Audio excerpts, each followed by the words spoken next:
Buenas tardes con todas y con todos. Permítanme, en primer lugar, dar mi felicitación y mi agradecimiento al señor Dr. William Soto, embajador de la paz. Asimismo, a todas las personas que han organizado este evento, a todos los coordinadores a nivel mundial que se encuentran presentes, y también es algo muy importante que se agradezca la presencia de tan selecto público que son los estudiantes de Derecho. Pues ustedes, señores estudiantes, por su juventud y por lo que les queda toda una vida por delante, van a poder estudiar y replicar estos conocimientos que adquieren a sus padres, a sus hijos algún momento y a todas las personas que estén cerca suyas. Es como una manera de prevenir este delito de genocidio. Por tanto, la presencia de ustedes para la embajada es realmente de mucha importancia.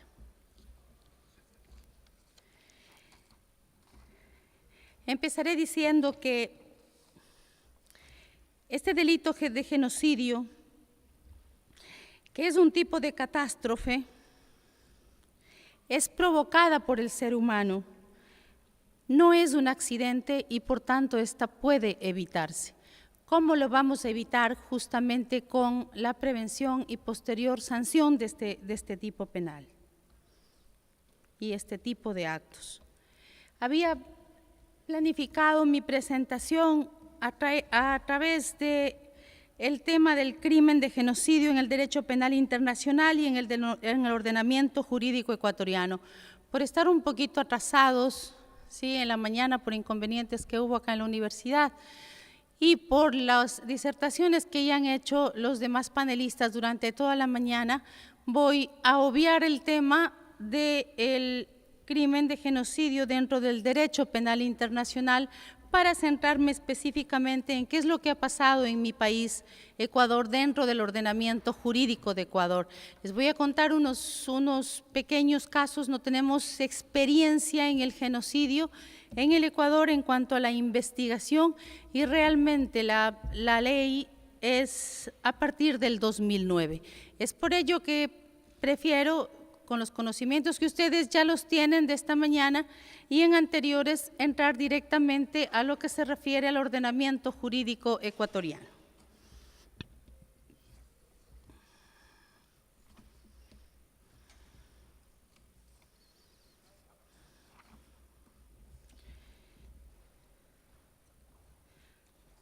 Nuestro país, mi país, Ecuador, al ser signatario de la convención, ¿sí? Entró en vigencia para nosotros a partir de 1951. Decía mi colega de la Corte Constitucional que para ellos, para Colombia, fue 50 años hasta que se tipifique el delito de genocidio dentro del ordenamiento jurídico de Colombia. Para Ecuador han pasado 60 años desde que se aprobó la Convención para prevenir y sancionar el genocidio. ¿Qué es lo que ocurrió? A partir de su aprobación y luego la ratificación por el Congreso Nacional en esa época,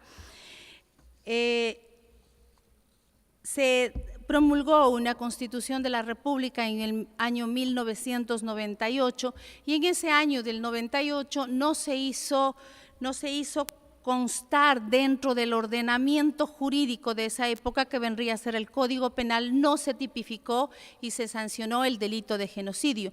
Solamente en la Constitución le dio el carácter de imprescriptible a todos los delitos de genocidio y lesa humanidad. Con lo que ocurrió con esto, no se podía realmente entrar a una investigación y sanción porque no teníamos no el tipo penal que estaba en la convención, pero sí la manera de sancionar y la pena que debía haberse dado dentro del ordenamiento jurídico.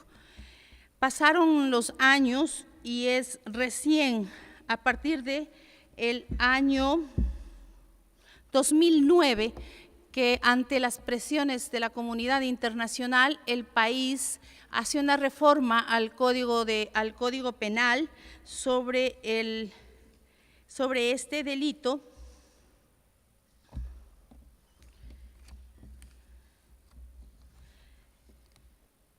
en el que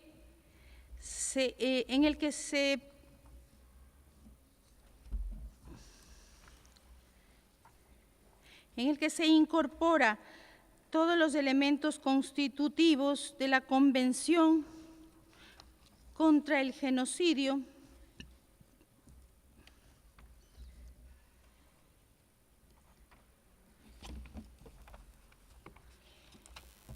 Deme un minutito para exactamente decirles cómo se incorpora.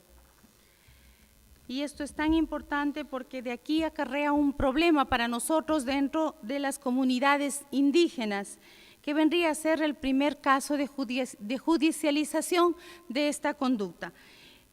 Para nosotros en el año 2009 se dice que quien con el propósito de destruir total o parcialmente a un grupo nacional, étnico, racial o religioso y perpetre alguno de los siguientes casos será sancionado con pena privativa de libertad. La pena privativa de libertad en ese momento era de 16 a 25 años.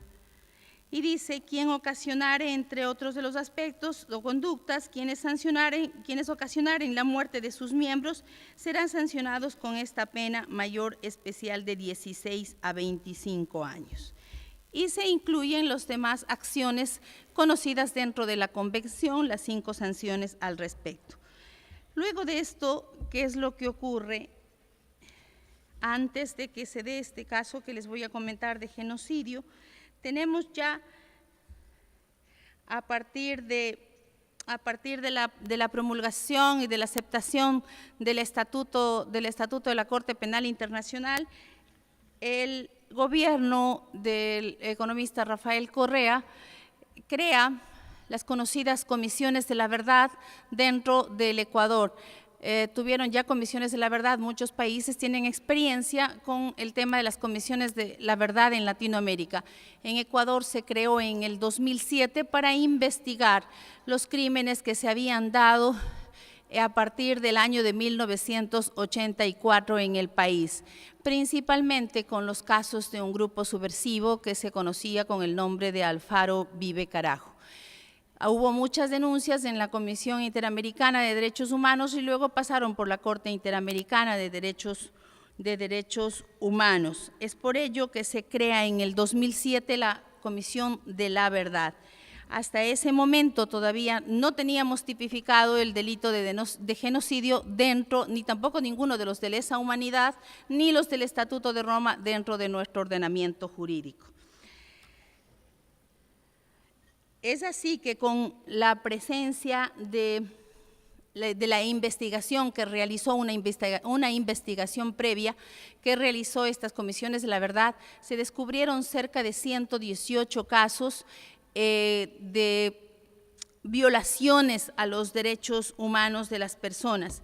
Por esta situación es que se da y la venida en vigencia de nuestra nueva Constitución de la República, que es una constitución de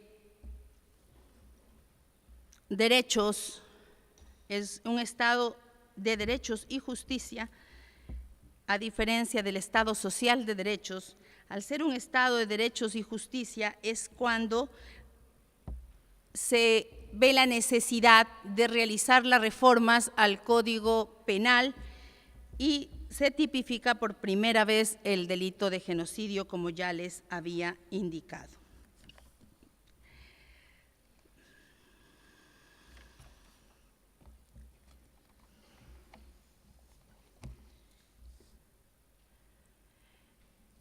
En este periodo, a partir del 2013, se da un inconveniente, se dan actos entre dos tribus de pueblos no contactados y uno en reciente contacto, conocidos como los Waorani y los Taomerani.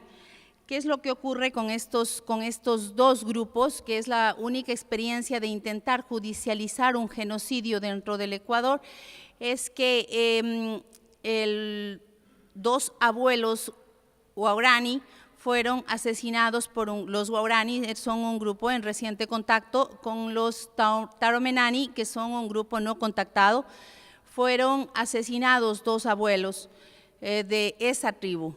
La tribu de los Waorani fueron y se internaron en la selva con el objeto de encontrar a cualquier grupo no contactado a su camino y destruirlo, como en efecto hubo muchísimas muertes dentro de los indígenas. Entre esos momentos se raptaron, se llevaron 2 niñas, una de 3 años y otra de 6 años, y se las llevaron a su tribu, ¿sí? En ese momento se enteró el país lo que estaba ocurriendo y la Fiscalía General del Estado inició una instrucción fiscal ante el juez de Orellana por el delito de genocidio. Pues al ser su tipificación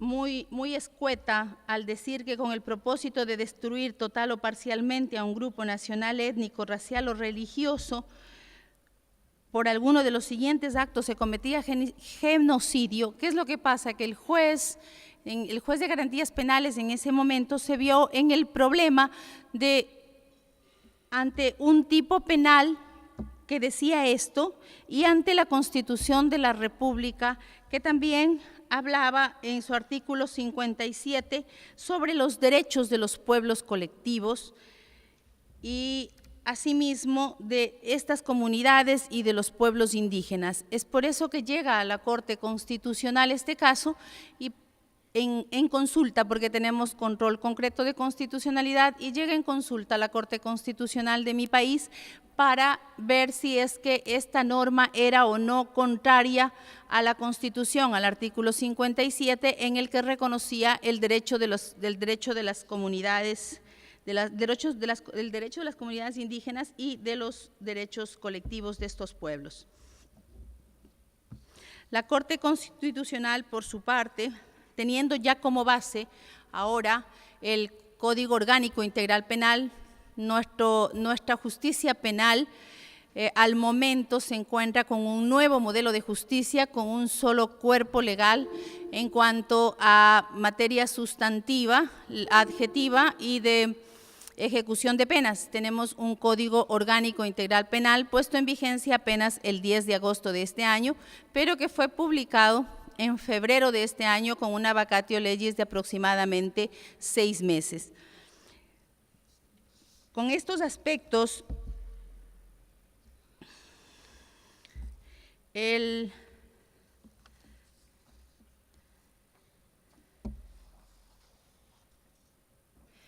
artículo 79, que tipifica el genocidio de nuestro actual COIP, es diferente a la incorporación en el año 2009.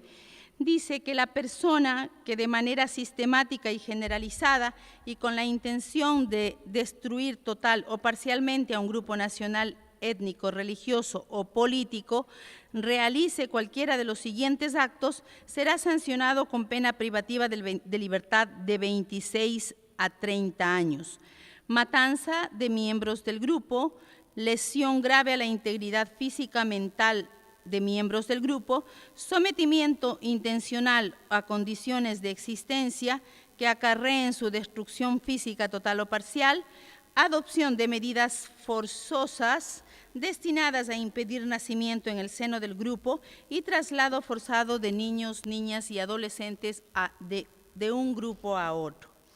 En este sentido, cambian las cosas, cambia la legislación y la Corte Constitucional dice que debe interpretarse ese artículo del Código Penal en el que era de manera general, se hablaba solamente del que dé muerte a un grupo de personas en esas condiciones, esto es nacional, étnico y religioso, cometía simplemente genocidio. Ahora le dice que debe ser de manera sistemática y generalizada. Esa sería la prueba dentro del Código Orgánico Integral Penal que debería darse para que se cometa el delito de genocidio, entre otros aspectos. Además, nuestra pena ahora es la más grave para el delito de genocidio, no para los otros delitos ni para los de lesa humanidad.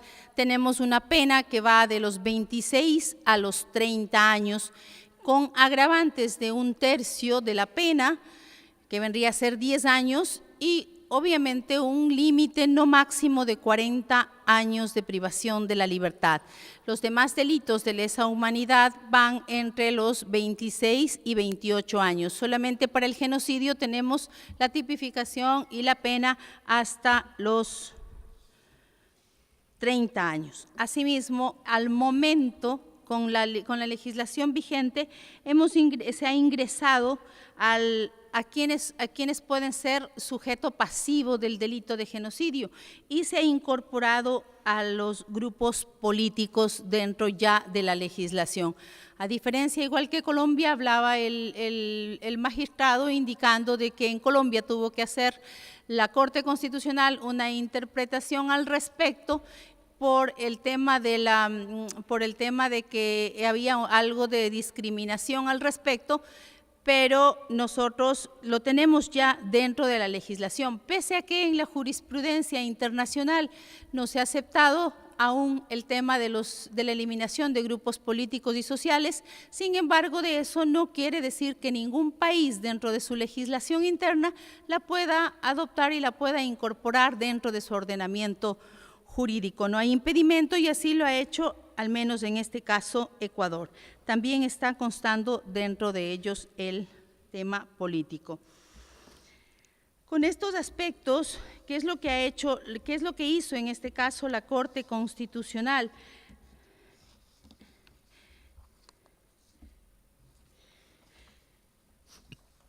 Indicó